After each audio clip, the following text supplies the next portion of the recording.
The minute repeater is the most complex complication in watchmaking, and we start now a saga of a few videos about the minute repeater with a test and with some explanation about that.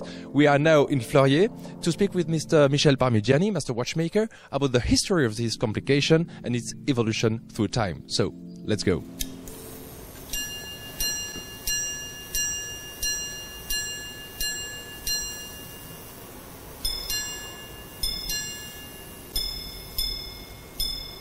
La répétition minute, tout d'abord, c'est un objet qui vous donne l'état de l'heure à la demande. C'est-à-dire vous tirez sur une targette et puis vous avez le son des heures, des quarts d'heure et des minutes. Ceci pour pouvoir appréhender l'heure en pleine nuit ou d'une façon un peu plus ou moins discrète dans la poche, mais c'est essentiellement pour la nuit. Parce que le temps d'allumer à l'époque la chandelle, la lampe à pétrole, il n'y avait pas d'interrupteur, ça n'allait pas comme ça. Donc quand on voulait savoir quelle heure il était, c'était la répétition minute. Avant la répétition minute, il s'est fait la répétition quart, la répétition demi-quart et la répétition 5 minutes. Ensuite de quoi la répétition de minute est arrivée.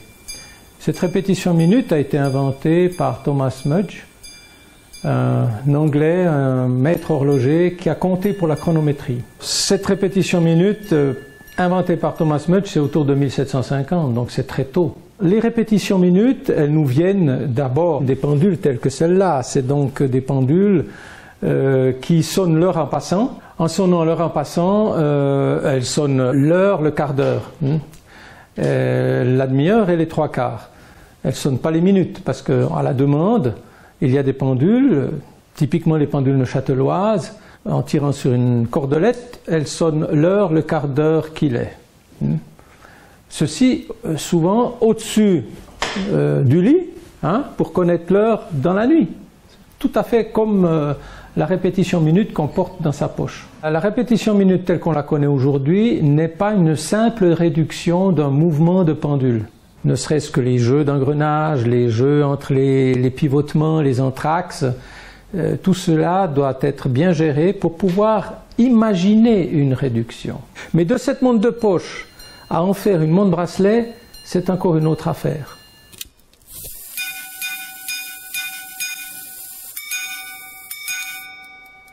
La répétition minute en montre bracelet est apparue autour des années 20. La réduction même pour la montre bracelet n'a pas été une mince affaire. Il a fallu pas mal d'exercices, d'essais avant d'aboutir à réaliser une montre répétition minute bracelet. Maintenant c'est assez bien maîtrisé parce que la miniaturisation est beaucoup plus aisée au jour d'aujourd'hui qu'à une époque. Il faut dire qu'à une époque c'était très artisanal.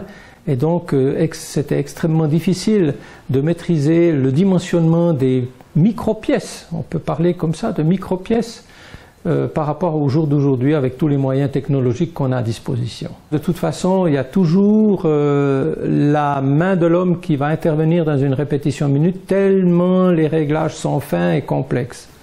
Donc, on aura toujours l'artisan, l'horloger qui va terminer sa répétition minute pour aboutir sur un objet tout à fait fiable.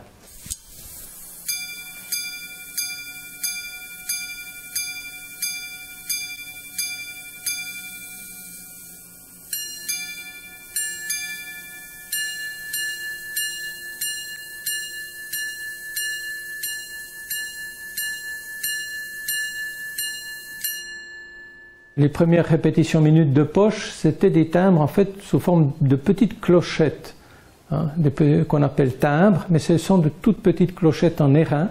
Alors il y avait soit une cloche ou deux cloches avec deux temps différents. Les timbres sous forme d'airain ont été abandonnés à un moment donné pour des questions esthétiques parce qu'on n'arrivait pas à réaliser des montres assez fines, assez élégantes et assez minces. A été inventé alors le timbre sous forme de fil vibrant.